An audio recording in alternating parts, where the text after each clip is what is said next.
My mom tried to tell me when I was 3 months old. I swear to God, she was a hooker, and my dad was he worked in a halfway house as a drug and alcohol counselor.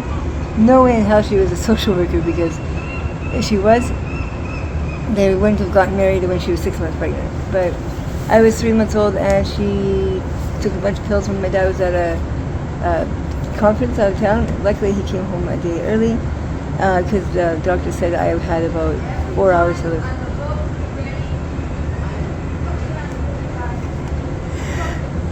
That's just one of my good friends who, again, has a life like me. We're homeless, can't stay in shelters because we get robbed, raped, or beat up, or get diseases, or get bugs. So where do you stay? I stay with friends, or I find a date that is regular, and stay at their place, or I'm awake. It's not safe in shelters. They say it is, but it's not. It's safer to sleep actually on the street than it is in shelters. But yeah, my dad actually got a nanny for me when I was 3 months old, who actually works here in Vancouver. She actually found me when I first moved here, because my husband, I'm legally married. My husband put up what's it called? Oh yeah, a missing persons page on welfare to make himself look good. But before I moved here, like when I was 1, I remember my first birthday.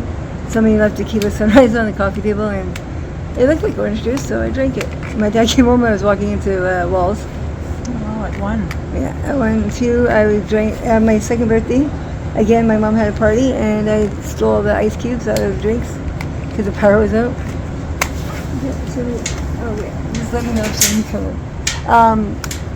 3.5. My mom left a whole bunch of pills on the ground, and I ate them. As in the NICU for, whatever, like children's ICU for. So were these 2 weeks. prescription pills or? No, they were opioids. Okay. They were not prescription. My mother was a hooker and drug 13 Oh, okay. in Calgary. My father was a smuggler, and smuggling over the border when he was a young adult. He has 2 other daughters in Ontario, and they didn't get raised by him, so they have that against me. I got raised by my father, and I keep thinking I would have rather been raised like them. They got raised by our grandmother and their mother, and actually had a good life. They got to go to college. They got, they didn't get into drugs. They didn't get, they don't have addiction problems. Do you keep in touch with them at all? No. Okay. They didn't even call me when my mother died. It was pretty fucked up. My father had a stroke actually in August, and they told the hospital I was dead. And if anybody tried to get a hold of me, or get a hold of my father, like phone the hospital and say my name, that they were lying. So, but yeah, 7 years old, my father's got me a babysitter, and the babysitter's grandfather me for 10 months.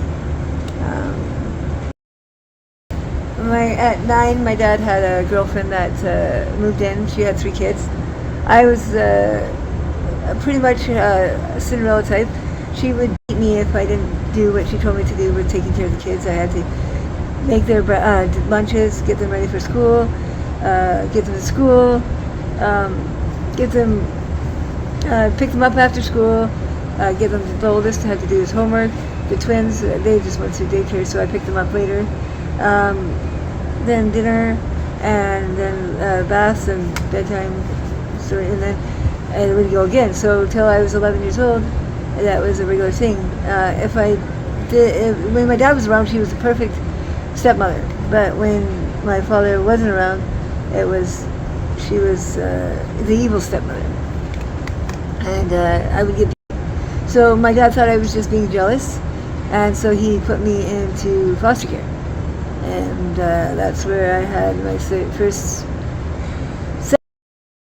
by getting raped by my foster brother, who was 15, and beaten by my foster mother, and a lot of shit happened there. And so when I was 12, I had to testify against my foster brother for something else he did. And then my dad sent me to my mother's in Kelowna, where I had a best friend. She was the same age as me, 12 years old. But her brother was 15, and he was he was head of a gang called the funny enough. And we fell in love, and then about a year later, he was walking me home from school, and there was a drive-by shooting, and he was shot. He pushed me down just in time, but he was shot dead in front of me. Oh, dear. And, well, my mom was almost beat to death by her common law boyfriend because he found a rig full of heroin in her drawer. So I was sent back to my dad's at 13. And then you can just imagine I started doing pot and drinking, and, you know. My dad didn't even know. He had no clue I was doing pot. Even I'd be coming home from school with my best friend Crystal, and we'd be smoking pot and get rid of it by putting incense in. And my dad would just think we were hungry teenagers. He wouldn't think. Finally, at 14, I was pissed off, and I said, "Dad, you're not even a good drug and alcohol counselor. You don't even know when your own daughter's doing drugs." And yeah, so I finally told him I did pot.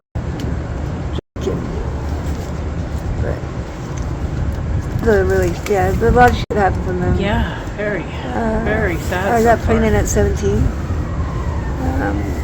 My mother abandoned me at 16 with a pedophile to go on heroin better. And then I ended up meeting a 30-year-old when I was 17 who got pregnant. And had a baby at 18 who ended up with a severe, and I was sober. All my kids were conceived, carried, and born when I was sober. I was never on drugs with any of them. I have 3. How old are they now? My oldest is 24. I'm going to be 25 this year. My middle is turning 21 April 9th. And my daughter is turning 16 August 21st. Wow, you look so young to have. I'm 42. Yeah, you're a young 42. And you keep in touch with your kids? I have 2 boys. My first son was put up for adoption because they took him away from me because I went to school, and they believed because of his medical problems I was neglecting him. So children families forced me into putting him up for adoption. And then my second son, his father, he was a very he took custody of my son. He took him from me. Okay. He trapped me and had some evidence against me, so there's a lot of bullshit. I'm here. I never used him anywhere else. Just here in Vancouver. I'm from Cranbrook, BC, but was born here. Okay, and how long have you been in the 10 years this time. You've been living down here for 10 years? This time, yeah. Okay. It was first time I was here. It was 4 months. I was kidnapped and held hostage, and then the second time, I was here for 10 months, and then here 10 years. Okay. Wow. I'm a fat addict and I'm a crack addict, but I have also stage 4 cancer. So. Stage 4 cervical cancer. Yeah. Oh, wow. Do you take treatments? Do you go to the hospital and things like that? No. Funny enough, the film put my cancer in what they call dormant state. So. It's dormant at the moment? Yeah. But don't mind me, I'm going to do it. Okay, sure. I don't care about doing it on computer or things. This is the best way to do it with the bong because it lasts longer. You don't get the, as they call it, the Jonesing. So you taking your own kind of pain medicine? Yeah, what they call self pain management, self care. Manage it yourself? Yeah. Do you otherwise, is this cancer causing you a lot of pain? Yeah, if I don't have the. Oh, right. Yeah, see, I also have Crohn's, so and so the crack helps my Crohn's, funny enough, and the fentanyl helps my cancer. My daughter hates drugs, thank God. She knows everything. I've never lied to her. So I've talked to her. She knows. You talk to her somewhat? Yeah. Okay. All right. Well, thank you so much. I won't take up any more of your time. I really appreciate that you're willing to do this. And I hope somebody will learn from it. Yes, I hope so. Especially adults that think that people that do drugs are just, people that, we're people. We're humans. Like, just because we're drug addicts doesn't mean that we're bad people. You're right. People do bad things, they're just not bad people. So a lot of people died. A guy that trained me and robbed me just died about 4 days ago. He was either killed or he killed himself, so karma's a bitch. I'll always remember that. what you do show, in your life will always show. And do you have some kind of hope or dreams or anything for the future? No. This is you're dealing with life best you can. Yeah. When Okay. I die. What? Aw. I Okay. love you. Thank you very much. That's all.